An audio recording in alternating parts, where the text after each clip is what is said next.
ముషీరాబాద్లో మరో real estate దందాలో దారుణాలు వెలుగులోకి వచ్చాయి. ఎస్ఎల్ఎన్ఎస్ రియల్ ఎస్టేట్ పేరుతో 500 మంది బాధితులకు టోకరా పెట్టారు. SLNS real estate MD Janardhan Reddy మరికొందరు కలిసి మూటగట్టుకుని పరారయ్యారు. దీంతో బాధితులంతా కలిసి రియల్ ఎస్టేట్ సబరర్స్ అసోసియేషన్ రాష్ట్ర అధ్యక్షుడు కొల్లూరు శ్రీనివాసరావుతో కలిసి తమ గోడు వెళ్లబోసుకున్నారు.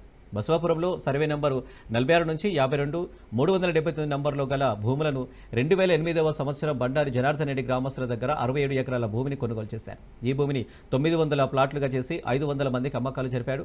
ధరణి వచ్చాక కొనుగోలుదారులు మరోసారి భూములను వారి పేరు మీద మార్చుకున్నారు. ఈ పోరాటం చేసే ఈ అసోసియేషన్కు నేను అభినందిస్తున్నా. లీగల్గా ఎక్కడికైనా పోతాం, ఎక్కడికైనా వెళ్తాం.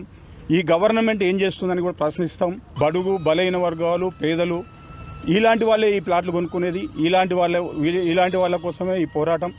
ఈ పోరాటంలో వీళ్ళకి న్యాయం జరిగేంత వరకు కూడా మేము ఎక్కడికి తీసుకెళ్లాలనో అక్కడ తీసుకెళ్ళడానికి వీళ్ళకు మద్దతుగా ఉంటాం.